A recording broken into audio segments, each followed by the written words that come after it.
नमस्कार, स्वागत है आपका एक बार फिर से आपके चैनल फार्मेसी पॉइंट में। जहां दोस्तों आज हम बात करने वाले हैं diploma pharmacy final year exam 2021 के टॉप मल्टीपल चॉइस क्वेश्चन के बारे में। और जो आज का सब्जेक्ट है वो है drug store and business management यानी कि डीएसबीएम सब्जेक्ट के आज हम टॉप मल्टीपल चॉइस क्वेश्चन के बारे में बात करने वाले हैं। और डीएसबीएम मेरा एक फेवरेट सब्जेक्ट रहा है। तो चलिए दोस्तों वीडियो को शुरू करते हैं।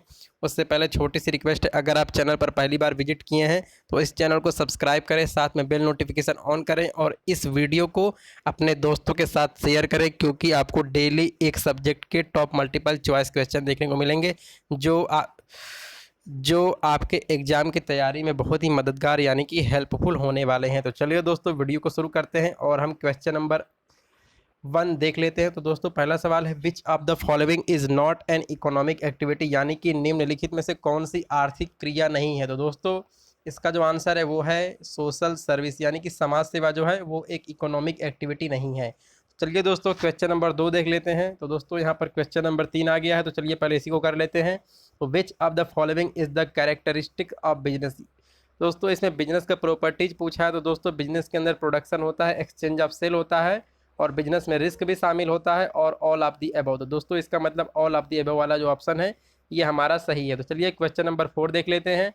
तो इसमें पूछा हुआ है, oil refinery and sugar mill are classified under which industry. तो दोस्तों इस समय आप पेन और कॉपी लेके बैठें और इन सारे क्वेश्चन को नोट्स करें और इस वीडियो को बार बार देखें। तो दोस्तों इसमें पूछा है, oil refinery and sugar mill are classified under which industry. तो दोस्तों ये आपका क्लासिफिकेशन ऑफ इंडस्ट्री से पूछा है। तो दोस्तों इसका जो आंसर है वो आपका बी वाला आंसर है, यानी कि अगर आप रॉ मटेरियल से कुछ प्रोडक्ट बनाते हैं तो वो आपका सेकेंडरी इंडस्ट्री में आता है। तो चलिए अगला सवाल देख लेते हैं। तो दोस्तों अगला सवाल है 5 number, identify the activity which does not support trade. तो दोस्तों आपने कॉमर्स अगर पढ़ा होगा तो उसमें होगा एड्स टू ट्रेड, आपने इसको पढ़ा होगा। तो दोस्तों इसमें पूछा है activity which does not support the trade, यानी कि दोस्तों जो एक्टिविटी ट्रेड को सपोर्ट करती है वो इसमें है बैंकिंग है, वेयर हाउसिंग है, इंश्योरेंस है, और जो सपोर्ट नहीं करती है वो है माइनिंग। लेकिन दोस्तों इसमें क्या पूछा है, इसमें पूछा है डज नॉट सपोर्ट, इसका मतलब माइनिंग वाला जो ऑप्शन है वो हमारा सही है। तो चलिए दोस्तों अगला सवाल देख लेते हैं। तो 6 नंबर क्वेश्चन है, in which occupation do people get salary or wages in return for their work. या दोस्तों इसमें से किस व्यवसाय में लोगों को सैलरी या फिर दिहाड़ी मिलती है। तो दोस्तों वो होता है एम्प्लॉयमेंट यानी कि रोजगार। तो चलिए अगला सवाल देख लेते हैं, क्वेश्चन नंबर 7 जो हमारा है, फिर इसमें पूछा है which of the following is not an management function. जी हाँ दोस्तों इसमें पूछा है मैनेजमेंट वाले चैप्टर से ये आपका क्वेश्चन आया है। तो दोस्तों जो आपका मैनेजमेंट होता है तो उसका फंक्शन क्या होता है, उसका फंक्शन होता है प्लानिंग करना, स्टाफिंग करना और कंट्रोलिंग करना। तो दोस्तों इसका मतलब इसका आंसर सही कौन सा है, इसका आंसर सही है सी वाला कि विच of the following is not an management function, यानी कि कोऑपरेटिंग। बाकी प्लानिंग, स्टाफिंग और कंट्रोलिंग जो है ये मैनेजमेंट का फंक्शन होता है। तो चलिए क्वेश्चन नंबर 8 देख लेते हैं। तो policy formulation comes under which role. जी हाँ दोस्तों आप इसको मानकर चलिए कि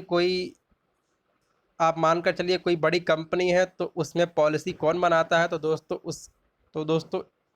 दोस्तों उस कंपनी का जो पॉलिसी होता है उसको टॉप लेवल मैनेजमेंट बनाता है, यानी कि इसका जो ऑप्शन सही है वो है हमारा ए वाला सही है। टॉप लेवल मैनेजर जो होते हैं वो किसी कंपनी का पॉलिसी को फार्मुलेट करते हैं, यानी कि उसको बनाते हैं। तो चलिए दोस्तों अगला सवाल देख लेते हैं।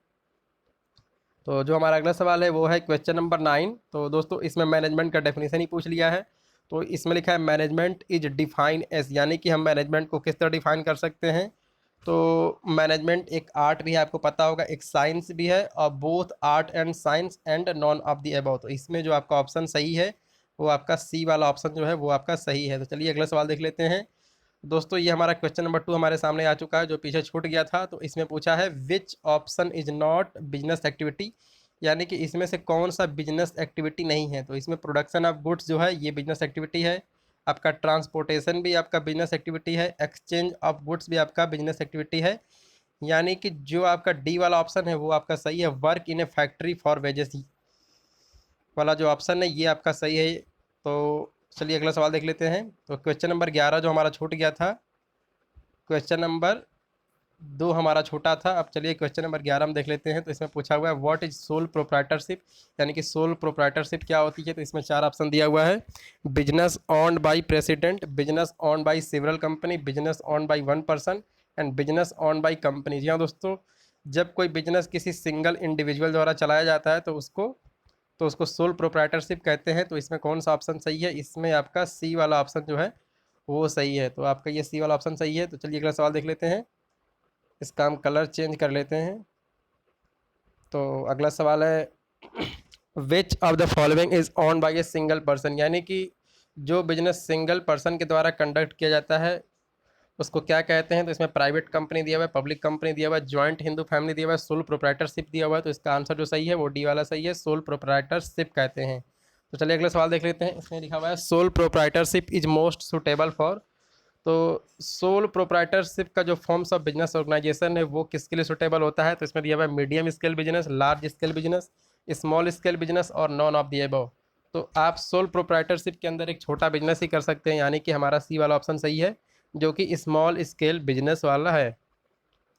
तो चलिए अगला क्वेश्चन देख लेते हैं। क्वेश्चन नंबर 14 जो पूछा है the life of sole proprietorship business is. तो इसमें पूछा है, ऑप्शन दिया stable, very short life, unstable और लॉन्ग लाइफ। तो इसमें पूछा है कि जो जो आपका sole proprietorship forms of business होता है उसकी लाइफ कितनी होती है। तो दोस्तों उसकी लाइफ अनस्टेबल होती है, क्योंकि जो इसका सोल प्रोप्राइटरशिप का ऑनर होता है उसकी डेथ हो सकती है या फिर उसके साथ कोई भी घटना हो सकती है और उसका बिजनेस बंद हो सकता है। तो इसका मतलब जो जो उसका life of sole proprietorship of business है वो आपका अनस्टेबल होता है। तो चलिए अगला सवाल देख लेते हैं। तो अगला सवाल है क्वेश्चन नंबर 10, इसमें छोटा हुआ लग रहा है, ये क्वेश्चन नंबर 14 है। क्वेश्चन नंबर 10 छूट गया था, इसको हम देख लेते हैं। तो इसमें पूछा हुआ है which of the following is international trade, यानी कि इंटरनेशनल ट्रेड क्या होती है। तो जब ट्रेड दो देशों के बीच की जाती है तो उसको इंटरनेशनल ट्रेड कहते हैं। तो आप यहाँ पर देख सकते हैं इसमें ऑप्शन दिया हुआ है ट्रेड बिटवीन कंट्रीज, यानी कि दो देशों के बीच अगर व्यापार होता है तो उसको इंटरनेशनल ट्रेड कहते हैं। तो चलिए अगला सवाल देख लेते हैं। तो अगला सवाल है question number 16 sole proprietorship business owner has. तो इसमें दिया हुआ है रिस्ट्रिक्टेड लाइबिलिटीज, नो लाइबिलिटीज, और अगला दिया है अनलिमिटेड लाइबिलिटीज और लिमिट लाइबिलिटीज। तो दोस्तों आपको पता होगा कि लाइबिलिटीज का मतलब क्या होता है। लाइबिलिटीज का मतलब होता है जिम्मेदारी।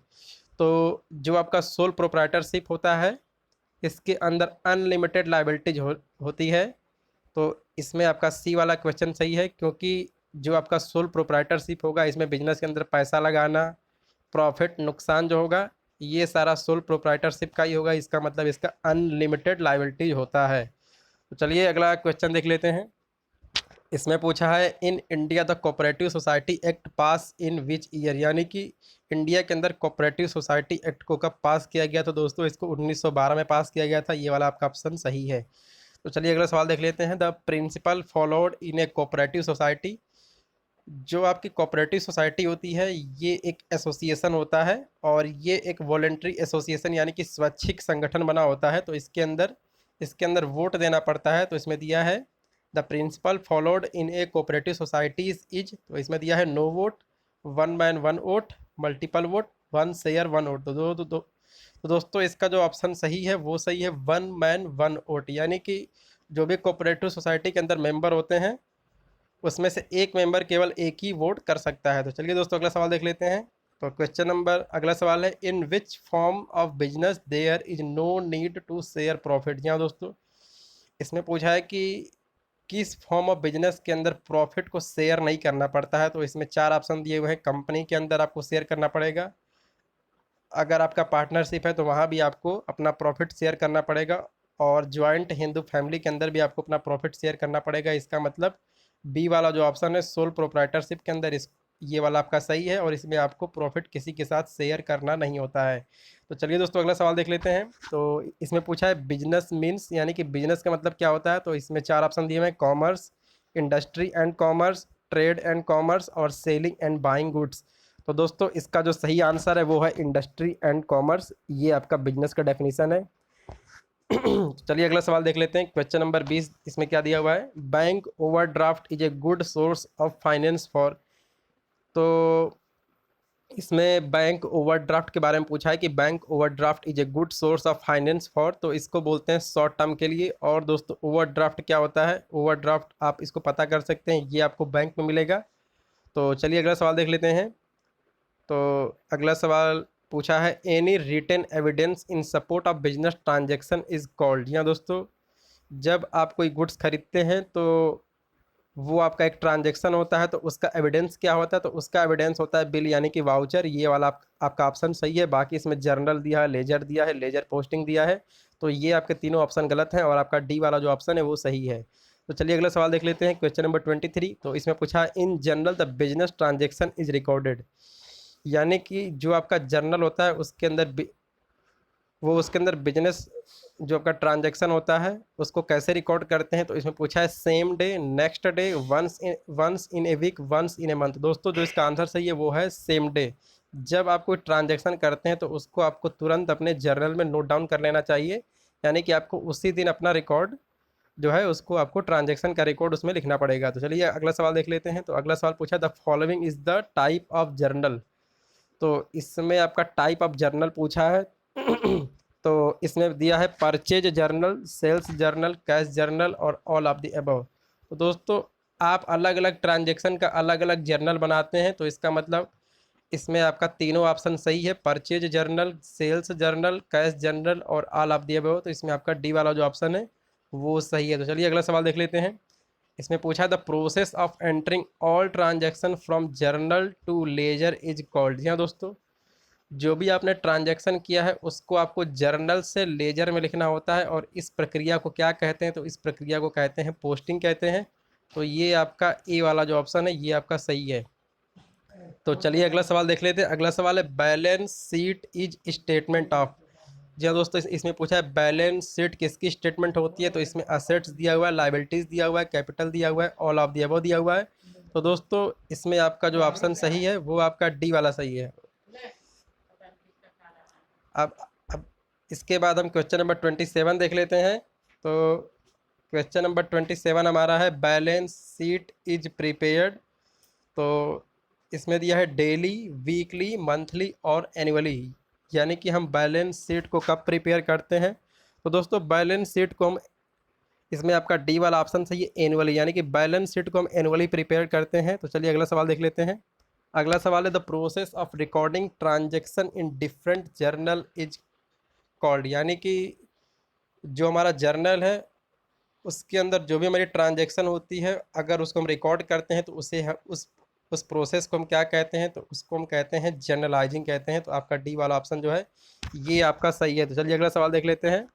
इसमें पूछा है every business transaction affect at least blank accounts. तो दोस्तों यहाँ पर आपको स्पेस भरना है कि जब आप किसी बिजनेस में ट्रांजैक्शन करते हैं तो आपके दो अकाउंट प्रभावित होते हैं। तो इसका मतलब आपका बी वाला जो ऑप्शन सही है, यानी कि जब आप ट्रांजैक्शन करेंगे तो आपका डेबिट भी होगा और आपका क्रेडिट भी होगा, यानी कि ये वाला ऑप्शन जो है ये आपका सही है। तो चलिए अगला सवाल देख लेते हैं। तो इसमें पूछा है अकाउंटिंग प्रोवाइड इंफॉर्मेशन ऑन। जी हाँ दोस्तों, आपको पता होगा अकाउंटिंग क्या होती है। तो जब आप अकाउंटिंग करेंगे तो उससे आपको क्या फ़ायदा होगा, इसमें दिया है। तो इसमें दिया है cost and income for manager, ये आपका सही है। Company tax liability for a particular year, ये भी आपका सही है। Financial condition of company and all of the above. दोस्तों जो इसमें आपका आंसर सही है वो आपका आंसर सही है, ऑल ऑफ द अबव। तो चलिए अगला सवाल देख लेते हैं। तो इसमें अगला सवाल पूछा the other name of journal is, यानी कि जो आपका जर्नल होता है उसको एक और नाम से जाना जाता है, वो इसमें नाम क्या है, तो ये पूछा है। तो इसमें दिया है ledger, day book, T account और कैश बुक। तो दोस्तों इसका आंसर जो सही है वो है आपका डे बुक। जो भी आप बिजनेस के अंदर ट्रांजैक्शन करते हैं उसको तुरंत आपको तो वो उस ट्रांजैक्शन का आपको तुरंत उसमें नोट डाउन करना पड़ता है। तो ये आपका डे बुक वाला जो आंसर है ये आपका सही है। तो चलिए अगला सवाल देख लेते हैं। तो दोस्तों ये आज का लास्ट सवाल था। तो दोस्तों मेरी ये वीडियो आपको कैसी लगी, मेरी वीडियो को लाइक करें, चैनल को सब्सक्राइब करें, साथ ही इसको अपने दोस्तों के साथ शेयर करें।